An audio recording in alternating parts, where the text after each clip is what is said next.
أنا وحنا عبي شري خمرة حشيشة ماثكا ان انتاس صدح تاسي سيجار واطي حبس ما كسو كرين قلبها اللي يحليين قلبها اللي سوديني تيربينا من هيسن قفك عن قبطنا من هيسن ولا لنا من هيسن تدور ولا لنا يجوغاني كان waddanka Mareykanku waxa uu ka mid yahay wadamada caalamka ee dhibaatada xoogga leh ay ku hayso maandooriyayaasha halista ah dhalinyaro fara badan oo Mareykan ayaa qabatimay isticmaalka balwadahaasi ama maandooriyayaasha halista ah dhalinyarada Soomaalida ayaan iyaguna ka badbaadin dhibaatadaasi kuwooda haddaba intay qabatimeen ka soo kabtay waxa kamid ah hana beexi hana aad baan ku salaamaya waan ku salaamay Mareykan mid ku dhalatay adigu man dhalan anoo yar baan imaaday imisjir maad ahayd markaa todoban jiray waxaan ka soo Soomaaliya dagaalkii ka bacdi waxaan imaanay Djibouti ka bacdina Kenya markaan ka tagnay Mareykanka anoo 7 sano imaanay waan koray marka gobolkan Minnesota deganeydeen miya maya San Diego deganaa 20 sanadood hadda Minnesota waxaan deganahay 4 sanadood ka waran markii aad wadanka timi iskuulkii baad bilowday mee kugu adkayd inaad asxaab samaysatid may iguma adkayn iskuul waan bilaabay meesha iskuul baan bilaabay laakiin asxaab saas uma lahayn hoos waalid iyo dhaqan waxaan ka imaaday dantooda na mashquulinayay dugsi weekendka school 5 days ka marka mashquul baan ahayn laakiin maadaama da'daadu ay sidaa u yarayd markiiba wadanka waad la qabsatay luqadii Soomaa waan la qabsaday way iskuulka ilaa halkeed ka gaadhay iskuulka ilaa 10th grade tobanaad baan aan dhamay gartay marka tobanaad baad kaga hadhay miyaa taa macnaheedu sax drugska ama maandooriyayaasha goormaad bilowday waxaan bilaabay anoo 15 sano jira 15 jir baad ahay sidaad ku bilowday ma xusuustaa ma ii sheegi karaysaa maxaa la dhahaa anoo yar waalidkii la degan ay hooyadii soo dejisay maxaa la dhahaa walaashii ninka qaba xaafada aniga walaashiina farxumeeyay anigana markaan waalidkaygaan u sheegay hooyaday ay ku dhahday been baa sheegaysaa ana xaafadoon ka orday ilaa maanta xaafadeeda waan ka maqanahay laakiin waa hooyo maxaan sameeyaa ninkaasi ma Soomaali baa Soomaali weeyaan way marka dhibaatadii uu idin geystay waalidkooda ka rumaysan waayeen ha hooyo way haddaan ku weydiiyo aabba idin lama socon miya aabba uu la socday laakiin iska aamusay way wax idin ka dhageystay markaa waa weydeen ha ana waayay ani walaashay iskuulkoo kale ama cid kale ma u sheegtay dhibaatadaas inay kugu dhacday may iskuulkii waan iskaga daayay maba aadin waatay marka haddaan mar kale ku weydiiyo goormaad bilowday maandooriyayaasha deedna waxaan bilaabay anoo 15 sano jira sidaad ku bilowday waxaan ku bilaabay markii la imaqli waaye anin la rimaysan waaye xaafadda waan ka orday weligay maxaa la dhahaa iskuulka dib uga laaban maxaa la dhahaa kolba xaafadda weygii ama marban imaan jiray dhowr mar bay qabteen hooyo aabbo markaasan juvenile hall waxa meel la dhaho carruurta lagu hayo lagu xiro aan la geeyay therapy iyo counseling iyo waxyaalahaas aan man aqoon warugumaan hayn juvenile hall baan aaday because ma ahayn ani teenager baan ahaa ma ahayn inaan maxaa la dhahaa xaafadda aan ka maqnaado after 10 p.m. iskuuladana hooyo may soo wacin aabba may soo wacin ma garanayo iskuulka xataa shaqsi ahaan maxaa la dhahaa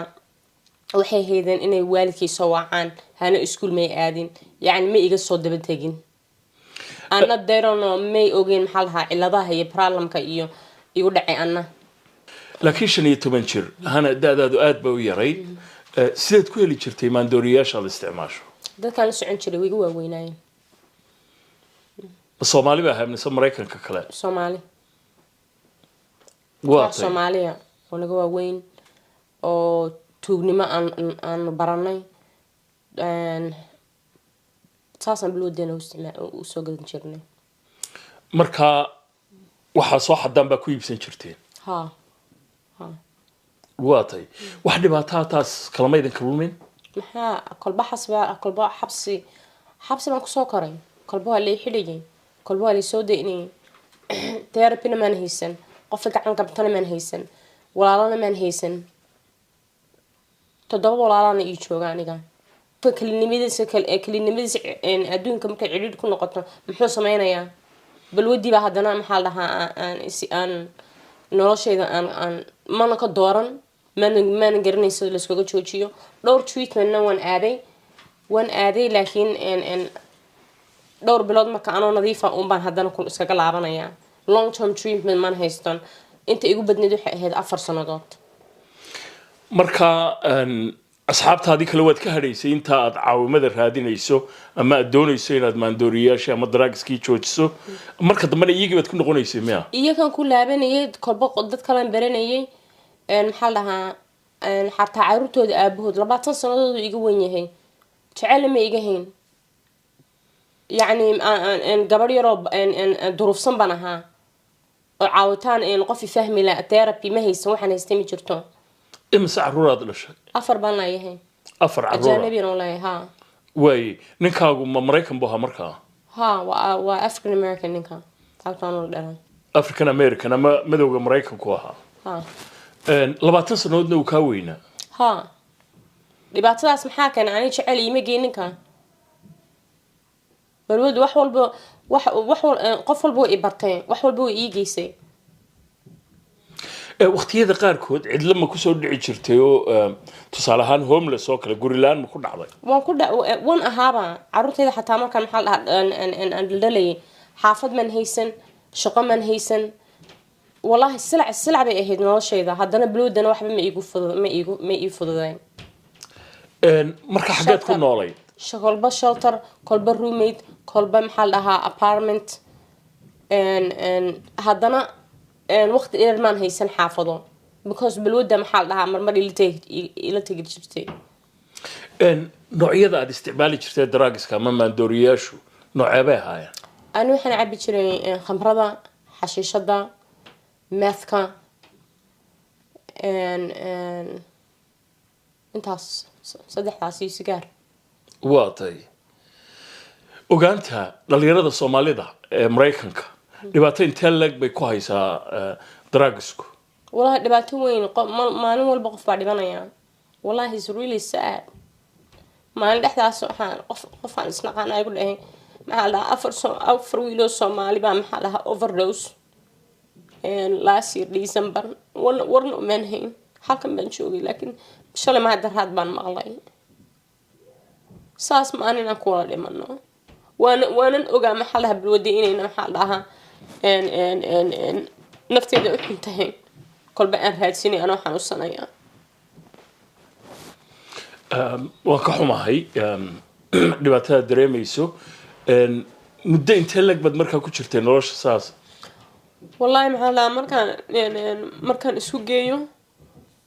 15 sanadood 15 sanadood ha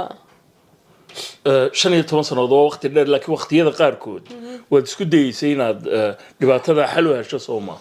maray la xiro ma la soo daayo mar riyaar aan aado waan isku dayay qaarkood marmarka qaarkood laakiin iskay way ugu adkayd dambiyada markaa lagugu xidhayay ma tuugadaas un bay ahayd aad kharashka kaasoo gala ku bixinaysay drugska taa kaliya samay ahayn dagaalo maraanan war isku hayn waxaan sameynayo dadka aan la dagaali jiray balwada khamradii ay iga xoog ronaatay qof walbana caado aan u arkay maxaa la dhahaa anoo xanaaqsan aan bilaabay mahadsan anoo xanaaqsan baan bilaabay anoo maskaxdayda degan anoo maskaxdayda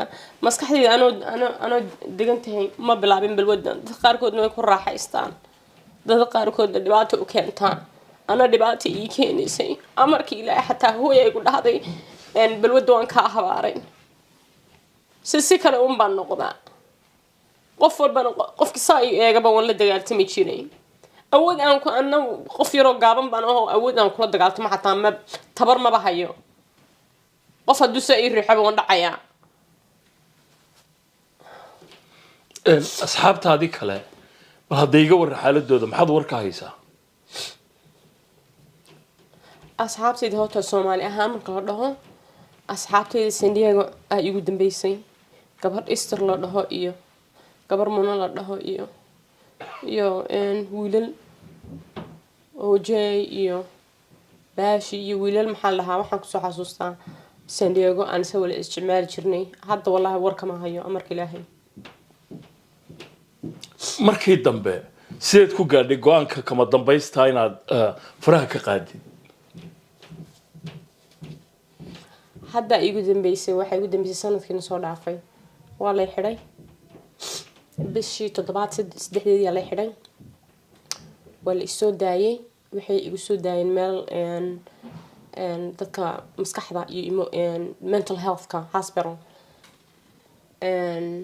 xabsiga hospitalka ay gudbiyeen depression iyo anxiety iyo mental health ay u dhacay dawooyin bay ii qoreen waxaan ku xidhnaa 3 week halkaas markaan ka baxay halkan baan imaaday Yusuf treatmentkiisa markaan ka qalin jabiyay February 1st waxaa la igey meel outpatient oo la dhaho Anu halkaas ilaa hadda waan joogaa 5 bilood baan halkaas joogaa waa outpatient maalintii baan aadaa 2 cisho wigi baan aadaa hadda laakiin guri kala degan tahay ha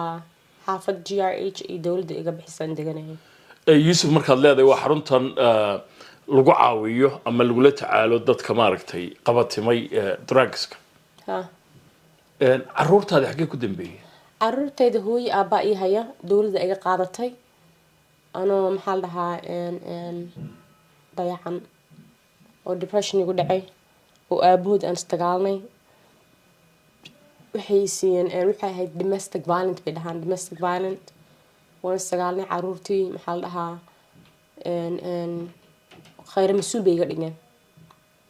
roommate baan la deganaa roommate-ka neighbor-kii baa i dacweeyay intaan istagaalnay gabadhayda xataa waxay jirtay markaas 3 week bay jirtay anoo yar baan caruur dhalay anoo yarna waa la iga qaatay imis jir maad ahayd ilmahaagii ugu horreeyay markaad dhashay 18 jiray ilmahaaguna imika intuu leegiyay codkayga waa 18 gartay kuwa kalena intee bay jiraan San Diego hooyo aabahaya caruurtayda gudigood marka imika maadaama aad wanaagsan tahay drugska aad faraha ka qaaday qorshaha kuugu jirtaa inaad caruurtaadii mar labaad korsato صح ويجو جرتا مالهم والبمانت الحمد لله عروتي والله الله ويجعليهن المهيج ولا قبل ده لركي عيد إذا إيه صدرتي ويجعليهن المهيج هو اللي بعتها سنة هو عروتي دي جرت من أهين هو عروتي ده محل ده إن إلا ما أنتم وانيا والله الله والله حدي دامر والبا هاد وجود بيس حديث بن ودري عروتي ده ما والله إن عادي ده محل ده وأنا وقفت عيسان بناها because you know ما أنت إن عربتي ده ما إجا هيستان محل ده أجنبي ما إجا هيستان والله الله مر والبا وأنكر راح يستاهل هذا الكودة ويحيقول أن هو يوقف عفني عادي اللايف كاك حتى فير ما يهين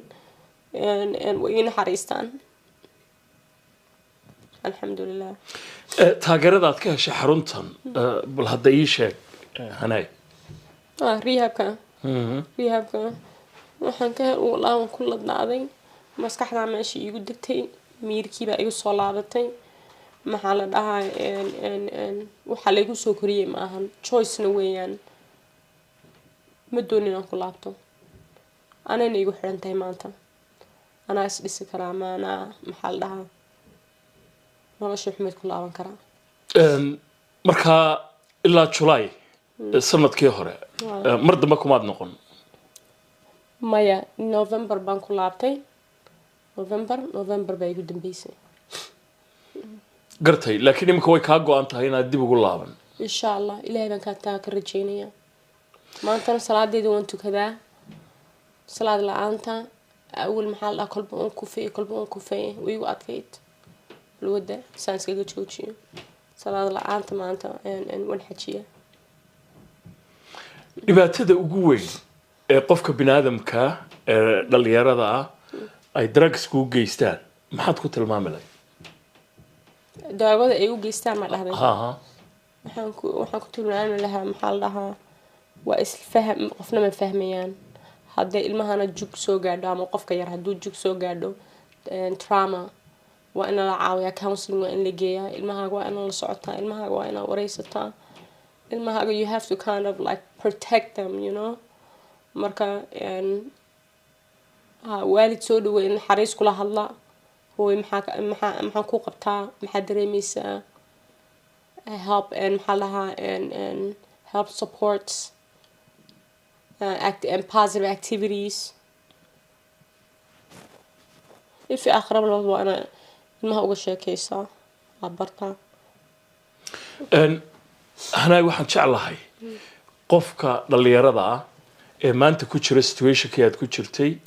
أما مرحلة دياد كتشرتي الدنيا يصير هذا كله إنه فرح كقاعدة ما حد كله تلني والله ما حن كل تلنها محلها إن دين تهدي culture كاجي دقن كاكو صلابه وحن وأدونيو even محلها 12 steps كان من محلها rehab كا يعني أي rehab كل هستان مروانة كوكين كل ولا هستان وحدهن and God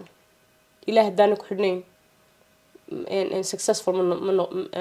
نرفع عنكم وقت كان يسأل تشوش سو أما أد واتي وكوا كان يسا هدان إله كحدنين حتى محلها and قالوا حتى هو يدهن without God it's impossible to stay كل بمر والبعد وندعي شري ونكوف شري وندعي شري ونكوف شري بالوداع صلاة الآن تمام محلها أي عاوسة ومهمة والله صلاة دنتكونيو دوين rehab smell وان آدي والله ما أنت I have peace of mind مسك حدا إيدك تمانتا حتى دوين كي قاعد مقاطع أولا قاعدين شني أمرك إلهي إن ما حد قبض هاي مكمركها هذا أنا وحن على GED classes بنقاطع Hub Center Monday Tuesday Wednesday Thursday GED هاي هاي مركها وحوي almost like high school diploma way هداي ساكا class بنلها math class and وحن دنيا GED ده almost like high school diploma and دنيا أنا سوقاته on college كلابته إن شاء الله degree أنا قاته أنا عروتي ده وحنطره future كمل أحوديه إن شاء الله خير بنكون رجيني يقول أدي أدو ما هتصنت هاي هنبيحي ما هتسني هذا مضمون